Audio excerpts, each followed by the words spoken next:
Welcome back to another video binary search playlist. यहाँ पे हम बात करने वाले सर्च इन 2D मैट्रिक्स वाली प्रॉब्लम के बारे में। तो प्रॉब्लम को टिक मार्क कर लेते हैं। प्रॉब्लम के लिंक्स मैंने ऑलरेडी ओपन करके रखी है। पहले हम एग्जांपल से प्रॉब्लम को समझ लेते हैं कि प्रॉब्लम है क्या। यहाँ पे मैं 3 डिफरेंट अप्रोचेस डिस्कस करने वाला प्रॉब्लम की, which is brute force, better and optimal approach यहाँ पे हम डिस्कस करने वाले हैं। तो वीडियो को लाइक कर लेना अगर आपको कंटेंट पसंद आता है, तो चैनल को सब्सक्राइब कर लेना ऐसे ही मोर और ज्यादा कंटेंट के लिए। सबसे पहले बात करता हूँ पहली अप्रोच की। तो देखो बेसिक सी अप्रोच हमारे दिमाग में आ रही होगी। सबसे पहले मैं अगर बात करूँ यहाँ पे, तो देखो सबसे पहले क्या होगा, हमारे पास एक मैट्रिक्स दी हुई है, हमको क्या करना है, एक एलिमेंट फाइंड आउट करना है। यहाँ पे टारगेट हमारा क्या है, 3 है। टारगेट मेरा यहाँ पे क्या है, टारगेट मेरा 3 है, मुझे 3 फाइंड आउट करना है। तो सिंपल मैं क्या करूँगा, रो बाय रो जाऊंगा। ठीक है, मतलब मैं क्या करूंगा, पहली रो में चेक करूंगा 3 है क्या, 3 है क्या, हाँ 3 मिल गया मुझे, क्योंकि मेरा आउटपुट आ गया। सपोज मुझे यहाँ पे 60 सर्च करना होता, तो मैं यहाँ पे क्या करता, पहले पहली रो में जाता, ढूंढता तुम 60 हो क्या, तुम 60 हो क्या, तुम 60 हो क्या, ऐसे करके एक एक करके हर एक एलिमेंट से पूछता क्या तुम 60 हो, क्या तुम 60 हो, क्या तुम 60 हो, क्या तुम 60 हो। ऐसे करके मैं हर एक एलिमेंट को यहाँ पे फाइंड आउट कर रहा होता। तो मुझे क्या करना पड़ता, डबल लूप लगाना पड़ता। अगर आपने अभी तक मैट्रिक्स का कोई कोड नहीं लिखा है तो ये थोड़ा सा कॉम्प्लिकेटेड हो सकता है, बट ये धीरे धीरे आपको ये समझ में आने लगी। जब मैट्रिक्स की बेसिक प्रॉब्लम आप सॉल्व कर लोगे तो आप इजीली इस प्रॉब्लम को सॉल्व कर पाओगे। अगर प्रीवियस वाली वीडियो नहीं देखी मैट्रिक्स के ऊपर ही थी, वो भी अगर वो चेकआउट कर सको तो वो भी जरूर देख लेना आप। अब यहाँ पे बात करते हैं, हमने क्या किया, सीक्वेंशियल सर्च की बात की यहाँ पे। तो मेरा जो टाइम कॉम्प्लेक्सिटी है वो यहाँ पे कितना जा रहा होगा, ऑर्डर ऑफ एन स्क्वायर जा रहा होगा, या फिर हम बोल सकते हैं एन मल्टीप्लाई बाय एम जा रहा होगा। तो एन हमारे पास साइज है नंबर ऑफ रोज का, एम हमारे पास साइज है नंबर ऑफ कॉलम का। अगर यहाँ पे स्पेस की बात करो तो ऑर्डर ऑफ 1 यहाँ पे स्पेस रहेगा हमारा, कोई भी स्पेस हमने यहाँ पे यूज नहीं किया है। तो ये हमारी टाइम एंड स्पेस कॉम्प्लेक्सिटी होगी इस पर्टिकुलर कोड के लिए। और इसका कोड हम यहाँ पे देख लेते हैं बेसिकली। तो हम यहाँ पे कोड अगर हम इसका देखने की बात करें, तो यहाँ पे मैंने फॉर ईच लूप यहाँ पे यूज किया हुआ है। मैंने पहले क्या किया, मैट्रिक्स के पहले वाले लाइक आई का मतलब क्या है, पहली रो आई रहेगी, सेकंड रो फिर आई रहेगा, थर्ड रो आई रहेगी, फोर्थ रो आई रहेगी। फिर मैंने क्या किया, उस पर्टिकुलर रो के अंदर मैंने एक जे को रन कराया, जो हर एक एलिमेंट पर जा रहा होगा, चेक करोगे क्या वो एलिमेंट एक्स के बराबर है। अगर है तो ट्रू रिटर्न कर दो, नहीं है तो चलो वापस आओ, दूसरे एलिमेंट को पकड़ो। फिर दूसरा एलिमेंट पकड़ा, उसको देखा क्या ये हमारे एक्स के बराबर है, नहीं है तो रिटर्न कुछ करने की जरूरत नहीं है, दोबारा आ जाओ, तीसरा एलिमेंट लेके आओ। फिर जब सारे एलिमेंट खत्म हो जाए तो वापस जाओ, रो चेंज करो, दूसरी रो पे जाओ, सेकंड नंबर रो पे जाओ, सेकंड नंबर रो के पहले एलिमेंट को चेक करो, दूसरे एलिमेंट को चेक करो, तीसरे एलिमेंट को चेक करो। जैसे ही आपको टारगेट वेरिएबल एक्स मिल जाए, यहाँ पे एज रिटर्न कर दो, सिंपल। अब मैं इसको अगर यहाँ पे सबमिट करके दिखाऊं आपको, तो ये कोड सक्सेसफुली वर्क करेगा। रेडी फॉर रिविलेशन के लिए करना हमारा कोड, ये जो हमारा ब्रूट फोर्स अप्रोच है हमारी। So you can see that कि ब्रूट फोर्स अप्रोच का जो कोड है सक्सेसफुली वर्क कर चुका है हमारे इस वाले पर्टिकुलर क्वेश्चन पे। अब बात करते हैं नेक्स्ट वाली अप्रोच की। तो इसकी time complexity, space complexity already हम डिस्कस कर चुके हैं। नेक्स्ट वाली अप्रोच की अगर मैं यहाँ पे बात करूँ सेकंड अप्रोच की, तो सेकंड अप्रोच हमारी ऑब्वियस सी बात है क्या रहेगी, हमारी ऑप्टिमल बेटर अप्रोच रहेगी। तो बेटर अप्रोच में अगर यहाँ पे मैं बात करूँ तो बाइनरी सर्च का कॉन्सेप्ट यूज करने वाला हूँ, जैसा कि मैंने लास्ट वाली प्रॉब्लम में सॉल्व किया था। तो देखो यहाँ पे सबसे पहले मेरा आई क्या रहेगा, आई ये रहेगा 159 रहेगा। ठीक है, तो मुझे पता है कि 159 एक इंडिविजुअल एरे भी है, तो मुझे ऑलरेडी पता है कि शॉर्टेड है, क्या है शॉर्टेड है, मेरे पास में जो एरे है वो क्या है शॉर्टेड है। तो मैं यहाँ पे क्या करूंगा, सोचने की बात है। देखो यार मैं क्या करूंगा, सिंपल एक लोअर बाउंड फाइंड आउट कर लूंगा, किसका, 14। यहाँ पे मुझे सर्च करना है तो 14 का लोअर बाउंड फाइंड आउट करने की कोशिश करते हैं।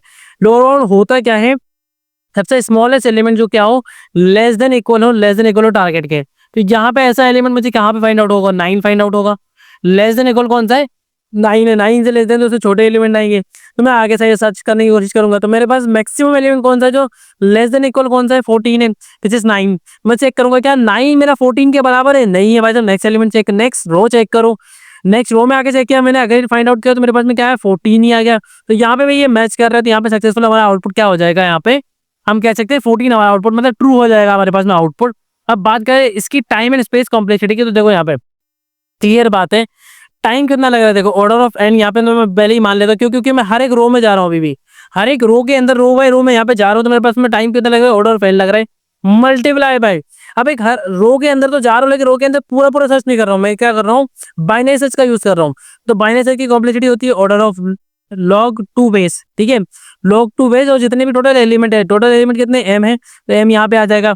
ये मेरी टाइम कॉम्प्लेक्सिटी हो जाएगी। स्पेस की बात करूंगा तो कोई स्पेस एक्स्ट्रा मैं ले ही नहीं रहा हूँ, ऑर्डर ऑफ 1 मेरा स्पेस हो जाएगा।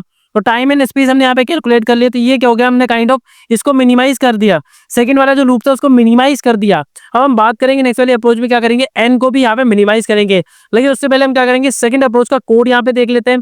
सेकंड अप्रोच का कोड हमारे पास में कुछ ऐसा रहेगा। देखो मैंने क्या किया, यहाँ पे पहले m की वैल्यू निकाल ली, क्योंकि मुझे इसकी जरूरत पड़ने वाली थी। नंबर ऑफ m कितने हैं, मुझे इसकी जरूरत यहाँ पे बढ़ने वाली थी, इसलिए मैंने यहाँ पे m को यहाँ पे फाइंड आउट कर लिया। अब बात करते हैं यहाँ पे मैंने क्या किया, सबसे पहले मैट्रिक्स, यहाँ पे ऑटो आई का मतलब होता है मैट्रिक्स की पहली वाली रो लेके आओ, दूसरी रो लेके आओ, तीसरी रो लेके आओ। तो रो किसके अंदर आ रही होगी, आई के अंदर आ रही होगी, ठीक है। आई क्या होगा, एक वेक्टर बन जाएगा, आई एक वेक्टर बन जाएगा। ऑटो का यूज इसलिए किया क्योंकि ऑटोमेटिक हम यहाँ पे डेटा टाइप को चेकआउट करने वाले हैं। अब यहाँ पे सबसे पहले बात करें, मैंने कंडीशन क्या लगाई हुई, कंडीशन ये है कि अगर मेरा जो टारगेट है, अगर मेरा जो टारगेट है वो किसके अंदर लाई करता है, जिस वाली मैट्रिक्स के अंदर मैं फाइंड आउट कर रहा हूँ, ठीक है। यहाँ पे एक बार वापस एग्जांपल पे आता हूँ मैं। तो यहाँ पे अगर आप क्लियरली देखो, मेरा जो आउटपुट है किसके अंदर, सेकंड वाली रो के अंदर है। तो फर्स्ट वाली के अंदर मुझे सर्च करने की जरूरत ही नहीं है। तो मैंने यहाँ पे एक और ऑप्टिमाइजेशन कर दिया। क्या ऑप्टिमाइजेशन कर दिया मैंने, यहाँ पे जो टाइम कॉम्प्लेक्सिटी हमने यहाँ पे डिस्कस की थी, अभी कितनी टाइम कॉम्प्लेक्सिटी डिस्कस की थी, order of n multiply by, we can say order of n multiply by log m मैंने यहाँ पे डिस्कस किया था। बट मैंने इसको ऑप्टिमाइज करके क्या कर दिया, मैंने इसको ऑप्टिमाइज करके कर दिया order of log n plus order of log m, ठीक है। ऑर्डर ऑफ लॉग m मैंने यहाँ पे कर दिया। इसको कैसे कर दिया मैंने यहाँ पे, क्यों कर दिया मैंने यहाँ पे ऑर्डर ऑफ लॉग m, कैसे हो गई ये, क्योंकि मैं क्या कर रहा हूँ यहाँ पे, हर बार सर्च नहीं कर रहा हूँ। जब मुझे पॉसिबिलिटी कि हाँ इस पर्टिकुलर रो के अंदर होगा तभी मैं सर्च कर रहा हूँ, सिर्फ तभी मैं सर्च कर रहा हूँ। तो order of log m plus में हो जाएगा। मैंने इसको और फर्दर ऑप्टिमाइज कर दिया, मतलब बेटर को और ज्यादा बेटर बना दिया। अभी भी ये बेस्ट टाइम कॉम्प्लेक्सिटी नहीं है, इसको और ज्यादा ऑप्टिमाइज हम करने वाले हैं। तो इस कोड को हम यहाँ पे सबमिट करके चेक कर लेते हैं कि हमारा जो कोड है सक्सेसफुली वर्क कर रहा है या नहीं कर रहा है। सो लेफ्ट साइड में हमारा आउटपुट आप चेक कर सकते हैं कि हमारा जो कोड जितने भी टेस्ट के इस क्वेश्चन पे लगे थे सब पे एक्सेप्टेड हो चुका है। नेक्स्ट वाले सोल्यूशन की अगर यहाँ पे मैं बात करूँ, तो हमारी जो लास्ट अप्रोच है वो हमारी बाइनरी सर्च वाली अप्रोच है। इसके अंदर अगर हम बात करते हैं इसको हम कैसे सॉल्व कर सकते हैं वो बात करते हैं। अगर मैं हाइपोथेटिकली सोचूं, हाइपोथेटिकली सोचने की अगर मैं बात करूँ यहाँ पे, तो मेरा इंडेक्सिंग यहाँ पे मैं अगर करूँ तो ये 0 रहेगा, ये 1 रहेगा, ठीक है, ये 2 रहेगा, ये 3 रहेगा मेरे पास में, ये 4th वाला एलिमेंट रहेगा मेरा, ठीक है, ये 5th एलिमेंट रहेगा, ये 6th एलिमेंट रहेगा, ये 7th एलिमेंट रहेगा, ठीक है, एंड ये 8th एलिमेंट रहेगा मेरे पास में, ये 9th एलिमेंट रहेगा, ये 10th एलिमेंट रहेगा इसके बाद वाला, ठीक है, और ये टोटल 11th एलिमेंट मेरे पास में आ जाएगा। तो टोटल अगर मैं यहाँ पे देखूं, मेरा लो क्या है, लो है 0, हाई मेरा क्या है 11 है, हाई मेरा 11 है। मुझे kind of mid find out करना है, तो मिड यहाँ पे मेरे पास कितना हो जाएगा, 5 हो जाएगा। लेकिन 5 में हाइपोथेटिकल इंडेक्स है मेरा, हाइपोथेटिकल इंडेक्स मैंने ये सोचा है।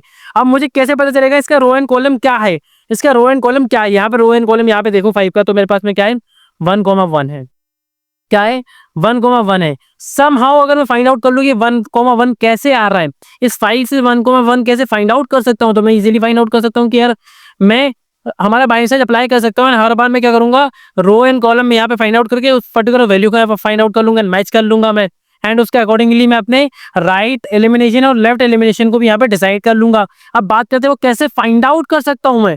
तो यहाँ पे देखो मैंने क्या किया, 5th एलिमेंट है मेरा, 5th एलिमेंट कैसे फाइंड आउट करूंगा, देखो एक पर्टिकुलर रो के अंदर कितने एलिमेंट है, यहाँ पे 4 एलिमेंट है, एक रो के अंदर 4 एलिमेंट है। तो अगर मैं 5वें एलिमेंट पे हूँ तो मैं कौन सी रो में हूँ, सेकंड रो में हूँ।